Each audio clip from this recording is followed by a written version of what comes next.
Video केवल जानकारी और शैक्षणिक उद्देश्य के लिए है। किसी भी फाइनेंशियल निर्णय से पहले अपने सलाहकार से परामर्श लें।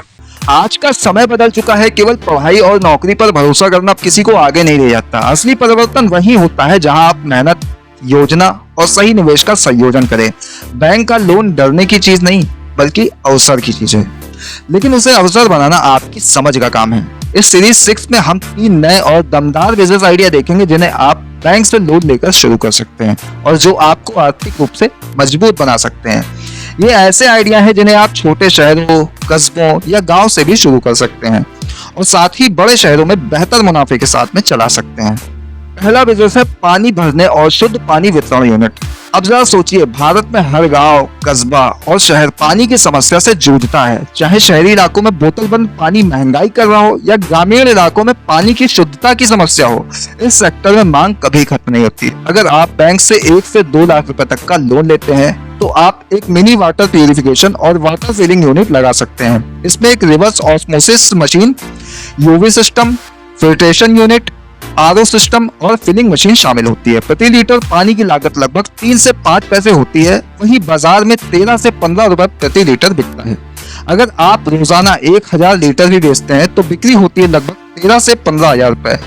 इसमें से लगभग 10 से 12 हजार रुपए आपके पास में शुद्ध लाभ बचता है। महीने में ये कमाई आपकी बन सकती है 3 लाख रुपए से अधिक और आपके पास में एक चलता फिरता प्लांट होगा जिसे मजबूत बनाया जा सकता है। दूसरा बिजनेस है हर्बल औषधि पाउडर और आयुर्वेदिक सप्लीमेंट यूनिट। वर्तमान समय में लोग रासायनिक उत्पादों के बजाय प्राकृतिक और देसी विकल्प की ओर बढ़ रहे हैं। हल्दी, तुलसी, आंवले, अश्वगंधा और अन्य आयुर्वेदिक जड़ी बूटियों की पाउडर युक्त आवश्यकताएं बड़ी मात्रा में बढ़ रही हैं। अगर आप बैंक से 1.5 से 2 लाख रुपए का लोन लें तो आप एक छोटी आयुर्वेदिक हर्बल पाउडर निर्माण यूनिट स्थापित कर सकते हैं। इसमें एक ग्राइंडिंग मशीन, सुखाने का क्षेत्र, पैकिंग यूनिट और स्टोरेज की आवश्यकता होती है। तीसरा बिजनेस है फ्रूट और वेजिटेबल फ्रिज यूनिट बनाना। खाने पीने के सामान के संरक्षण की समस्या को समझिए। बहुत से उत्पाद बिना संरक्षित बने खराब हो जाते हैं और थोक बाजार में अच्छे मूल्य नहीं मिलते हैं। यदि आप बैंक से 3 लाख रुपए का लोन लेते हैं तो आप एक छोटी फ्रूट वेजिटेबल फ्रिज यूनिट स्थापित कर सकते हैं जिसमें फ्रोजन स्टोरेज, पैलेटाइज मशीन, थोक पैकिंग और ड्रॉप ऑफ सुविधा शामिल होती है। कच्ची सब्जियों को फ्रोजन पैक करके थोक व्यापारियों, रेस्टोरेंट और होलसेलर्स को बेचा जा सकता है। इन तीनों बिजनेस का अनूठा गुण यह है कि ये सभी रोजमर्रा की आवश्यकता से जुड़े हुए हैं। पानी, स्वास्थ्य, खाद्य संरक्षण और इसलिए इसकी मांग कभी खत्म नहीं होती है। लेकिन बिजनेस आइडिया अकेला कुछ नहीं करता। असली ताकत उस योजना में होती है जिसे आप कार्य में डालते हैं।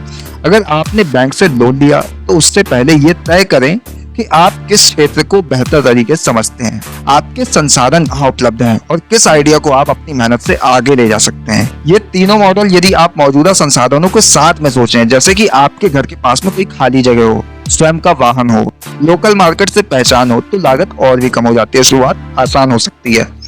लोन लेने के बाद में सबसे जरूरी होता है फॉलो अप।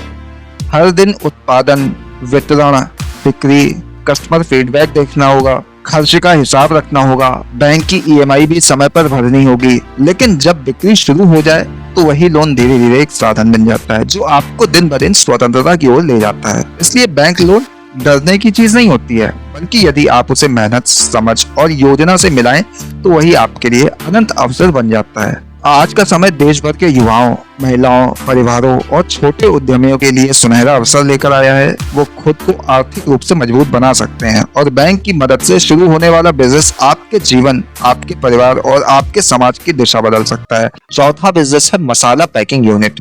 भारत में मसाले रसोई की जान माने जाते हैं। हल्दी, धनिया, मिर्चा, गरम मसाला जैसी चीजें हर घर की जरूरत है। अगर आप मसालों की पैकिंग और ब्रांडिंग करते हैं तो ग्राहकों को आकर्षित कर सकते हैं।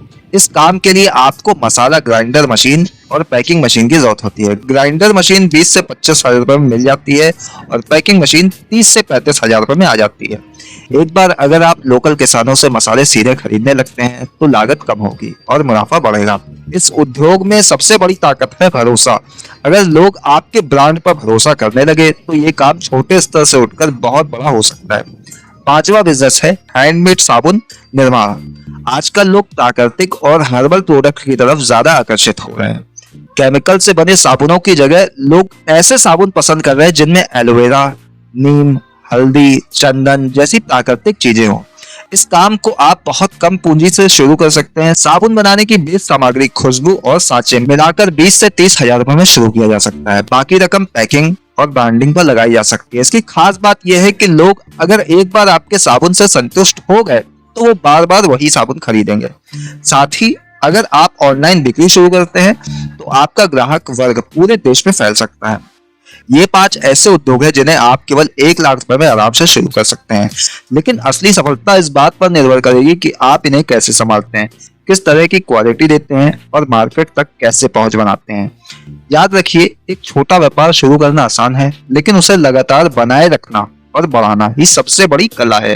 लेकिन इन उद्योगों की खासियत यह है कि ये रोजमर्रा की जरूरत से जुड़े हुए हैं, चाहे त्योहार हो, सामाजिक कार्यक्रम हो या घर की सामान्य खपत, इनकी मांग लगातार बनी रहती है। यही कारण है कि अगर आप इन उद्योगों में से किसी एक को भी सही तरीके से शुरू करते हैं तो ये आपको आगे चलकर स्थायी आय के साधन दे सकते हैं। छठा बिजनेस है पापड़ और नमकीन निर्माण। भारत में स्नैक्स का बाजार बहुत तेजी से बढ़ रहा है। चाहे शहर हो या गांव, लोग रोजमर्रा में पापड़ और नमकीन का इस्तेमाल करते हैं। इसे घर के साथ साथ शादी ब्याह और समारोहों में भी खूब खाया जाता है। अगर आप चाहें तो एक छोटे स्तर की यूनिट 1 लाख रुपए के अंदर आसानी से शुरू कर सकते हैं।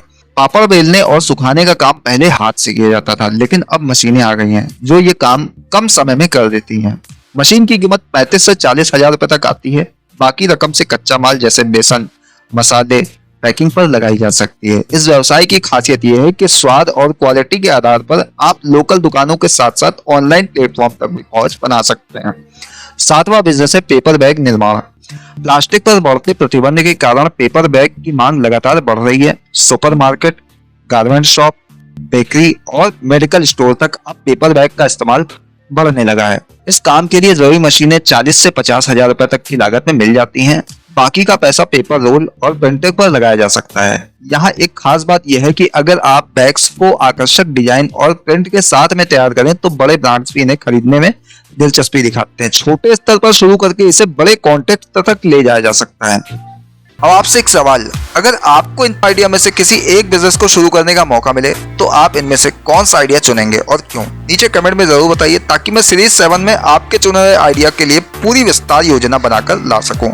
लागत, संभावित मुनाफा, मार्केट स्ट्रेटेजी और शुरुआत करने का तरीका।